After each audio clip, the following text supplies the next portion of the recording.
Oi pessoal, vou fazer aqui um comentário com vocês sobre a questão da fidelidade. Fidelidade e juramento, que são palavras que talvez tenham um significado diferente, mas é um assunto que você precisa pensar no seu processo de libertação da CCB, dessa fase da vida de muitos que ainda estão se libertando. Esse assunto eu já falei com várias pessoas, já tratei em vários vídeos de canais que foram derrubados. Eu vou então gravar esse pequeno conselho para você meditar nas próximas horas, na sua noite, no seu momento de reflexão.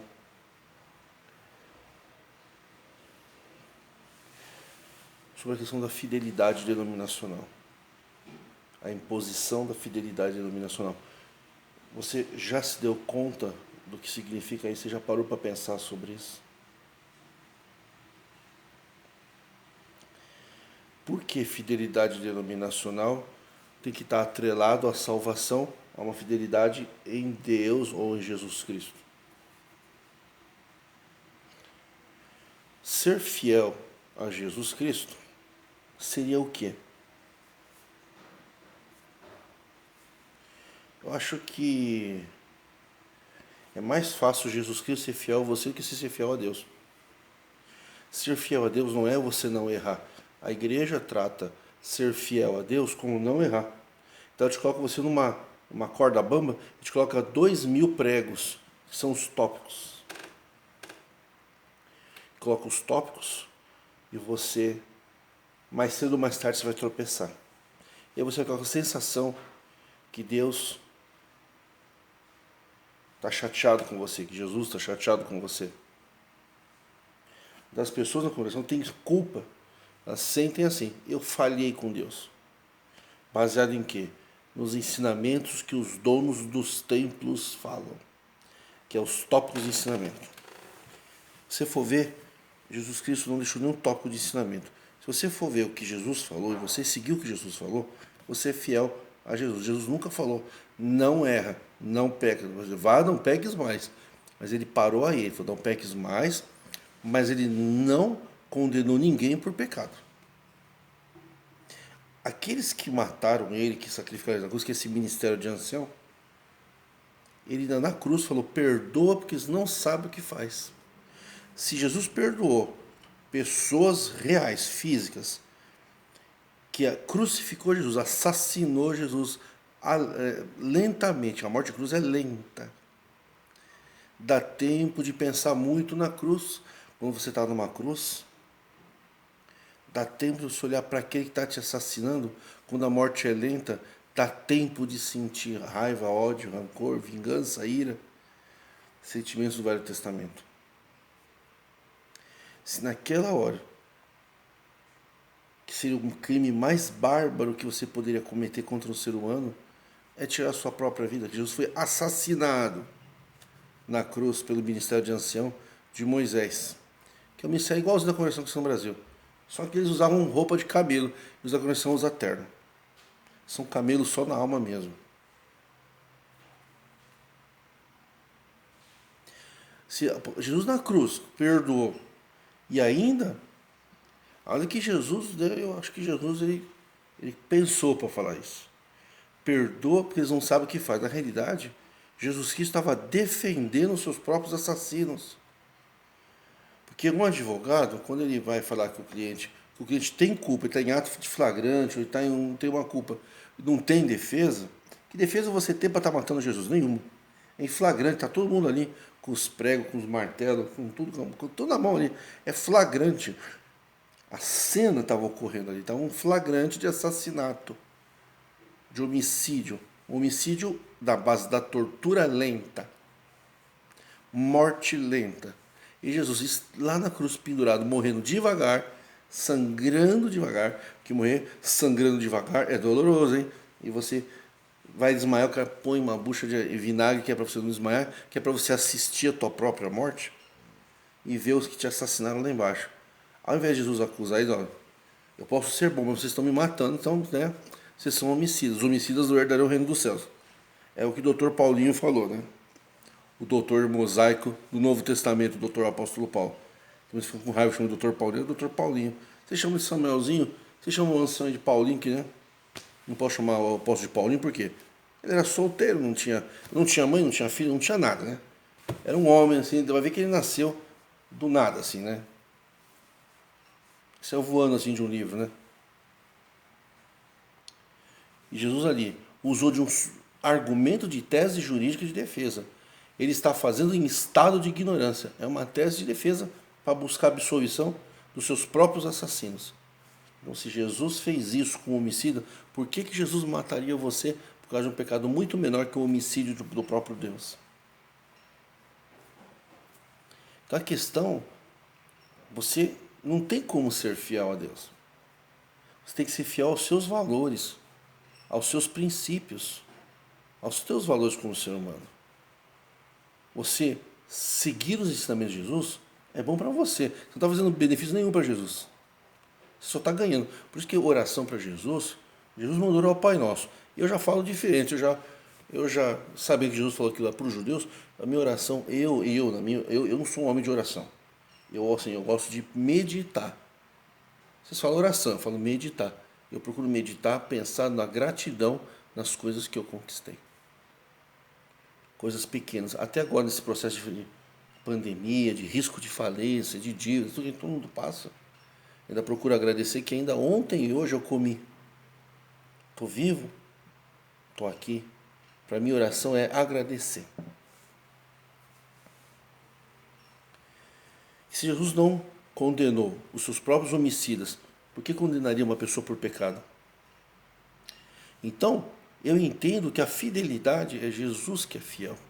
Jesus é fiel ao amor que sentiu por nós. Jesus pode ser fiel porque ele tem algo para oferecer. Você não tem nada para oferecer. Teu inário, tua Bíblia, teu terno, tua cueca velha, tua camisola verde, teu sapatinho lustroso, teu olhinho de vidro, teu pipi dourado. Você não serve para nada. Nada em relação a Deus, entendeu? Ao cosmos, ao Deus universal. O Deus criador das galáxias, né? Não criador que nem Moisés criou a lua. Não, primeiro criou a terra, né? E sem sol, sem lua no terceiro dia, né? Sem sol, sem lua. Foi criando as coisas. O Deus de Moisés criou a terra, o sol e a lua, mais nada, né? O Deus que eu acredito, que é o nosso Deus Jesus Cristo, trabalha até agora. Ele está trabalhando. Se está trabalhando, ele está construindo. Ele está edificando. Vou preparar moradas na casa do meu pai. É sinal que não tinha. Então não é como vocês falam que Deus está no estado terminal de perfeição. Chegou na perfeição, estagnou. Perfeição é estagnação. Os espíritos de luz, os espíritos celestes estão em plena evolução. O universo está em plena evolução. A ciência está evoluindo, a matemática, a ciência, as vacinas, a medicina. Não é como vocês querem colocar na Bíblia que Deus é perfeito, aí que ele tem que ser perfeito. Se é perfeito, se Jesus é construir moradias, vou preparar, é porque não tinha. Então não estava no estado terminal, estava em estado de evolução. Não tinha, mas agora vai ter. Esse Jesus é fiel, porque ele tem algo para te oferecer, perdão, amor, misericórdia. Essa é a tua fé que você deve ter, fé no amor de Jesus por você. Essa é a fidelidade que vocês devem ter no coração. É a fidelidade de gratidão. Só é o máximo que você pode fazer é ser grato. Mas Deus não depende da tua gratidão, como quer os templados. Tem que ser grato. E aí tem a questão da fidelidade. Fala de fidelidade, ser fiel a Cristo, sempre a Cristo fiéis nós seremos. Isso é uma grande mentira. Porque o pacto de Deus Pai no Novo Testamento não é com você, é com Jesus. No Velho Testamento era com Deus e o homem. O Deus de Moisés, lógico. Deus e o homem. E a circuncisão será o sinal do nosso novo pacto. A circuncisão, depois o Dr. Paulo falou que também não era nada, né? A circuncisão não serviu de nada. Em nada melhorou. No Velho Testamento era Deus e os homens, e o sacerdote no meio. O homem pecava, o homem que pecar morrerá. O Novo Testamento, o pacto do Novo Testamento, não é com você, ô metidão a besta. O pacto do Novo Testamento é entre o Pai do Senhor Jesus Cristo e Jesus Cristo. Ele é o fiador desse pacto. Ele é fiador de uma nova aliança. Ele é responsável. Se você não paga, você tem um fiador. Então não é que você vai ser filho da mãe, não é que você vai sacanear. Não é isso. Aquele que está em Jesus Cristo está procurando melhorar. E tem esse estado de vocês. Como é que se procura melhorar? Para de olhar para a vida dos outros, para de ser futriqueiro, para de ser linguarudo, cria vergonha na tua cara e siga Deus em espírito e em verdade. E abandone o sistema templário, principalmente a congregação, que de igreja cristã não tem nada. A congregação, então, ela impõe a fidelidade denominacional e ela impõe o juramento. Jesus falou, visto que foi dito aos antigos, não perjurarás. Eu, porém, vos digo, de maneira jurareis, seja procedência sim, sim, não, não, que passa disso é procedência maligna. Ora, no Velho Testamento foi o próprio Deus de Moisés que mandou jurar, não perjurarás, mas pagareis os seus votos diante do Senhor Deus Jeová do Velho Testamento. O Deus de Moisés mandava jurar e tinha que pagar o voto. No Novo Testamento, o Pai do Senhor Jesus Cristo é outro Deus. Visto que vocês ouviram lá para os antigos, eu, porém, digo outra coisa. Então é o espírito oposto. Se jurar é procedência maligna, como é que o Deus do Velho Testamento mandou jurar? E na congregação você vive sob estado de juramento. Você tem que jurar que não vai divorciar. Casamento sob juramento eterno. Isso daí é juramento. Você não está preso por juramento a nenhum casamento. O casamento é um pacto civil, contrato civil inter homines, entre pessoas. Não sei se esse é o termo, né? Se algum advogado me corrigir. Entre pessoas. Interpartes. É um contrato civil. Deus não tem nada a ver com casamento humano. É que na Bíblia era tudo arranjado. Tudo era em nome de Deus, para o sacerdote era o juiz. E quem era o sacerdote? Todo mundo da família de Levi, que era a família de Moisés. Coincidentemente.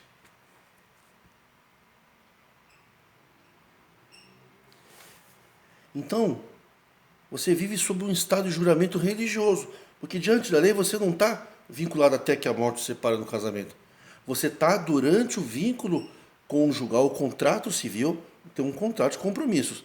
E se divorciar também tem alguns compromissos, deveres e direitos. Então o casamento não tem nada a ver com a religião.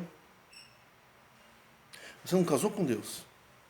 Só que aí a congregação e outras igrejas interferem nesse contrato e colocam uma cláusula de fidelidade de casamento eterno, casamento perpétuo, sem possibilidade de divórcio, a não ser por um adultério. Isso é uma invenção, isso é uma ficção. Isso não existe. É a mesma coisa que você... Olha, você obrigar uma pessoa a casar e não divorciar, é a mesma coisa que você obrigar uma pessoa a comprar um carro e nunca vender. Você não compra um carro, você não vende? Então, porque é um contrato civil. Casamento é um contrato civil. Não pense vocês que casamento é um serviço divino. Casamento é um contrato civil de duas partes para fins, e o contrato de casamento é puramente para fins contratuais, patrimoniais e de direitos sucessórios. É um contrato humano. Não tem nada a ver com religião. E aí vocês colocam o juramento, não vai divorciar até a morte. Isso é juramento. Isso é um juramento que você está fazendo num sistema religioso que não tem nada a ver com o casamento civil. Tanto é verdade que o seu juiz de paz não é o ancião, é o juiz de paz civil. Então, se você casou diante de um juiz civil, o que vale é a lei civil. Para você seguir a lei religiosa, você teria que casar diante da igreja com o ancião da congregação, se fosse o caso. Se fosse o caso. E você poderia viver o estado religioso para fim de casamento, se você quisesse. Se você quer casar no civil e manter o seu casamento, você pode. Mas isso é diferente que impor. Quando a congregação impõe, ela neutralizou a vontade humana. Porque uma coisa é você viver para sempre porque você quer. Outra coisa é você viver para sempre porque o ancião quer, e se você se separar e quiser ser feliz com outra pessoa, o ancião te lança no inferno. Então aí entrou a questão do juramento. Juramento de não congregar em outras igrejas. É uma fidelidade denominacional. É uma fidelidade denominacional. Eu não congrego em outra igreja. Isso se chama ser firme e fiel até o fim. Ser firme e fiel até o fim é cláusula de juramento. Você está jurando. Você vai ser firme e fiel ao pacto de fidelidade denominacional. Você não vai casar com uma pessoa que não seja da congregação. Isso é voto de juramento. Você não vai abandonar a congregação até o último dia da tua vida, se for firme e fiel até o fim. Se você for firme e fiel até o fim, quer dizer, você for obediente às doutrinas da congregação, não questionar o ancião, falar amém para tudo, obedecer todas as regras e não abandonar a congregação. Se você sair da congregação e for para uma outra igreja cristã, você é considerado caído e desviado da graça de Deus. Então, colocou a fidelidade denominacional como pacto espiritual com Cristo. O que tem a ver o tempo de permanência voluntária numa denominação com o pacto entre partes, você e Jesus Cristo? Você não tem pacto nenhum com Jesus. É Jesus que tem um pacto. Ele que deu a vida por você. Isso se chama graça de Deus. Você ganhou a salvação. E o que eu preciso fazer? Então, essa é a questão. Para a igreja você precisa fazer uma série de coisas. E Jesus não falou nada disso. Então, quando você fala que se Deus ouvir a minha oração, eu vou agradecer o seu santo e bendito nome, vou pagar o meu voto lá na frente, você fez um juramento. Que voto de agradecimento é promessa. E promessa é juramento. Se você quebrar a promessa, você quebrou um juramento. Promessa é juramento. Então, não prometa. Não prometa que você não pode cumprir. Por quê?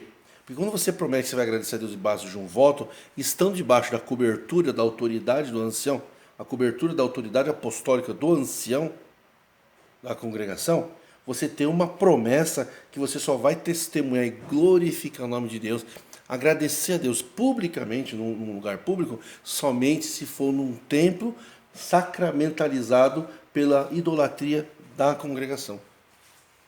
O templo é sagrado. Se o templo é sagrado, você está diante da idolatria.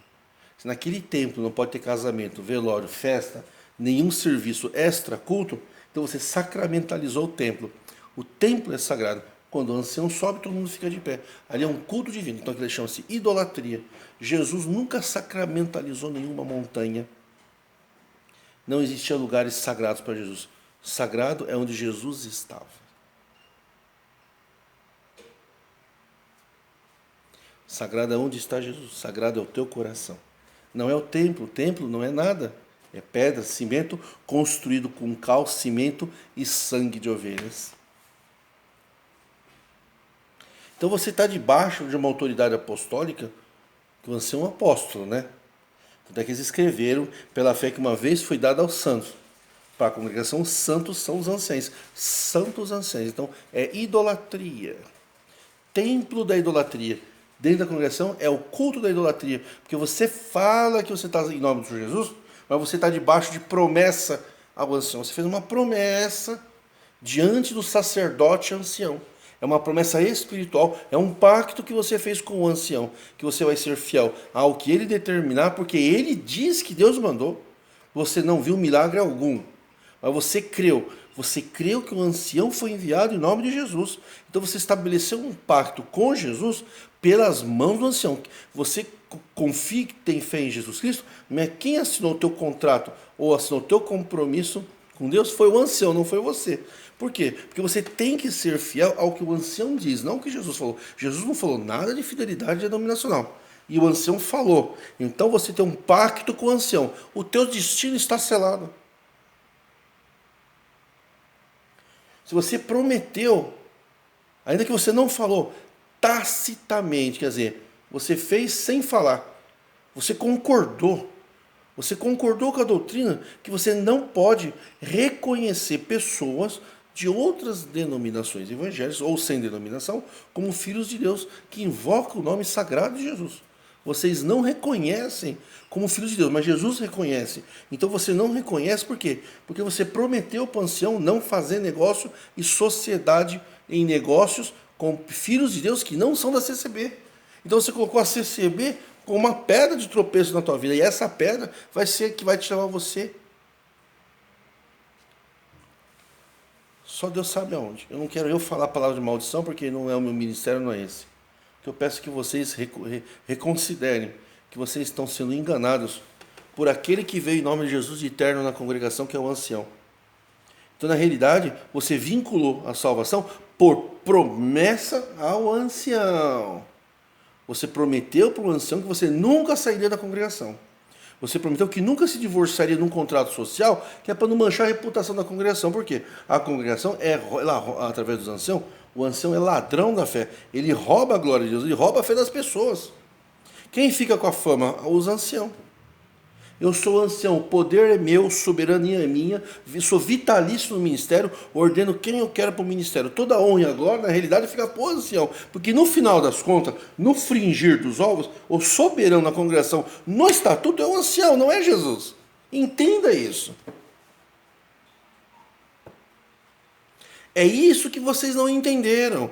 Que existe um estatuto. E o estatuto é categórico, vocês não têm direito a nada. Nenhuma espécie, em tempo algum. E o ancião é soberano dentro da igreja, vocês não são nada. E você ir numa igreja, participar de um culto, de um templo de idolatria. Porque quando você está dentro, você é obrigado a falar o amém.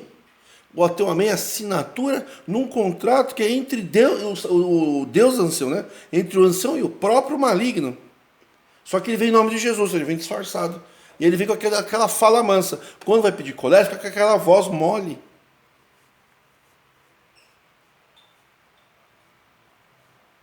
Sempre amolecendo a voz na hora de pregar. Eles querem dar a entender que são médiums, neomediunicidade. Eles são neomédiums, entendeu? Nem os médiums espíritas fazem isso. Cada ancião muda de voz, ele começou a pregar, ele muda a voz. Ele começa a chacoalhar o corpo. Ele dá a entender que tem um espírito possuindo o corpo dele. Isso daí é um processo de mediunidade, de posse, de possessão espiritual. Não tem nada a ver com Jesus. Jesus nunca mudou a voz para pregar. Jesus nunca ficou pregando chorando. Se ele chorou uma vez, foi porque foi orar. Jesus nunca fez pacto com denominação nenhuma. Então, quando você está debaixo da autoridade do ancião e que você fala que se você for firme e fiel até o fim, e que você fala amém para a doutrina, você está concordando com o que o ancião pensa sobre Jesus.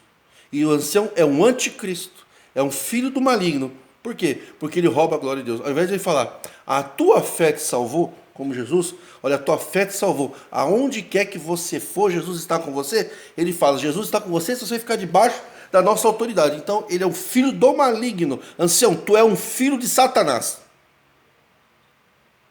Tu é o filho do próprio diabo.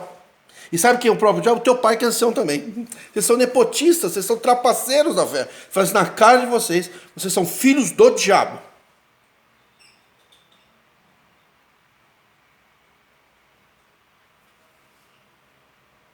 E não tem vergonha na cara. Falso profeta, azeite falso, nepotista, blasfemo contra o Espírito Santo, que vocês falam que as pessoas que recebem milagres nas outras igrejas não podem pisar no templo da congregação para agradecer o nome de Jesus. Então vocês são filhos do diabo mesmo. Vocês proíbem as pessoas que não são da congregação de testemunhar na congregação. Mas se aquela pessoa diz que recebeu o milagre de Jesus, por que ela não pode glorificar Jesus? Porque o sagrado dentro do templo da idolatria é o próprio ancião. É a estátua, não de gesso, nem de madeira, é a estátua de fôlego, é a estátua viva de fôlego. E é uma estátua extremamente perigosa, que ele sai lá do púlpito, do altar, do púlpito, ele desce ali, corta a tua liberdade, destrói a tua vida inteira. Um ancião pode matar milhares de almas dentro da congregação. Um ancião pode devastar a vida de uma família inteira. E uma igreja inteira não pode contra o ancião, por causa da idolatria do povo. Então, se você fez promessa dentro da congregação, tu assinou um contrato com o diabo. É tempo de você pedir perdão. E receber as palavras de Jesus na cruz, que falou, perdoa que não sabe o que faz. Deus Pai não imputa os tempos de ignorância. Se você selou o teu destino nas mãos do anticristo ancião, arrependa-te enquanto é tempo, para que não vás junto com o mesmo destino que esses anciãos que mataram, estão com as mãos sujas de sangue. Se você é ancião, desce da árvore do ministério, restitui quadruplicadamente todas as famílias que você devastou, ancião. Quanta lágrima tu derramou, Se vocês vão entrar no inferno sozinhos.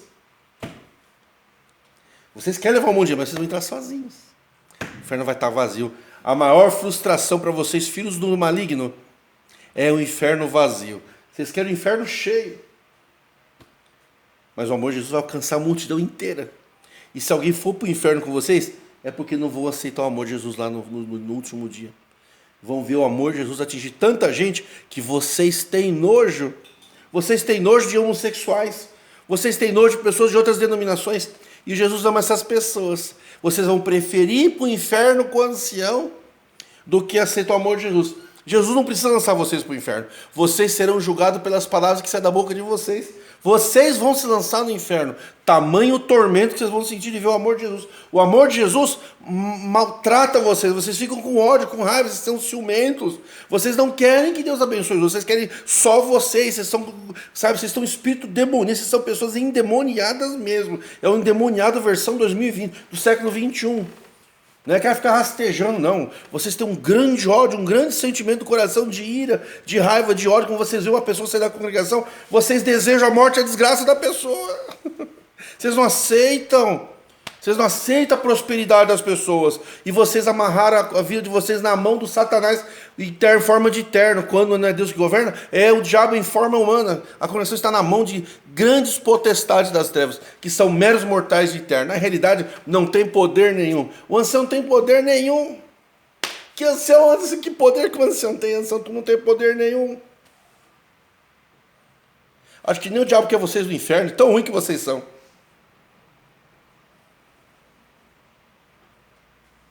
Se você amarrou a tua alma, você aceitou a doutrina da conversão, tu amarrou teu pescoço numa corda, se lançasse no abismo por conta própria. Você fez um pacto de fidelidade denominacional. Serei fiel a Jesus Cristo pela CCB. E Jesus não falou nada disso. Ser fiel a Jesus Cristo não tem como, eu já expliquei no começo do vídeo. Você tem que ser fiel, é nos contratos, nos negócios. Se você não pode pagar, negocia. Fique exposto, dê o seu endereço, não fuja. Aonde você está, você não me pagou, mas você tem meu endereço. Não fuja. Seja fiel nos teus negócios. Ser fiel nos negócios não é que pagar em dia, porque na pandemia tem um monte de gente falindo. Não é porque é infiel, é porque a pandemia destruiu a pessoa. Mas a pessoa pode se levantar. Nem que nem vocês na congregação que estão dizendo que tem irmãos ficando milionários. Vocês são uma vergonha para a sociedade brasileira. Um povo mesquinho e orgulhoso. Seja fiel ao que a sua consciência julga ser verdade. Seja fiel à liberdade. Fidelidade em Cristo é gozar da liberdade em Cristo Jesus. Ser livre. Vocês não são livres. Eu falo, vós não sois livres. Vocês estão presos pelo pacto, pelo juramento, pelo compromisso e pela fidelidade denominacional. Então, se eu for firme e fiel até o fim, herdarei a coroa da vida eterna. Se for a coroa da vida eterna do ancião no quinto dos infernos, meu amigo. Porque ninguém é fiel a Deus. E é por isso que Jesus, sabendo disso, ao invés de fazer uma aliança, Deus e o homem, como fez com Moisés, o homem peca, a alma que pecar morrerá, ele é o mediador, ele é o responsável pelo Novo Testamento, ele deu a vida, ele morreu na cruz. Ele pagou todos os pecados. Não adianta vocês quererem dizer que conheceu Jesus não pode pecar mais. É uma mentira de vocês. Vocês sabem que não é verdade. Eu vou fazer estudo bíblico aqui, porque vocês sabem que isso não é verdade. Então, ele é fiador de uma nova aliança, de uma nova promessa, de um novo sacerdócio.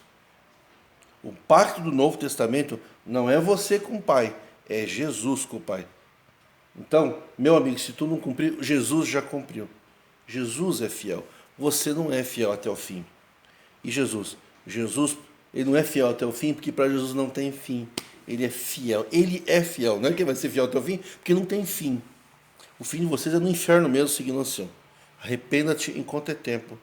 Quebra o pacto, quebra a promessa. Pisa na cabeça do ancião. Ancião, a partir de hoje tudo manda mais na minha vida. Eu vou servir a Deus em espírito e em verdade. Eu vou congregar onde eu quero. Eu vou fazer da minha vida o que eu quero. E eu, se eu tiver que fazer uma coisa certa ou errada, vai ser pela minha consciência e não pela tua vara nas minhas costas. Paz Deus, saúde em casa. Saúde sim. Visita nós, ora por nós. Nas minhas fraquinhas orações, não esquecer de vós. É o que a gente aprendeu falando. Os mantras de ligação. Uma boa noite para vocês.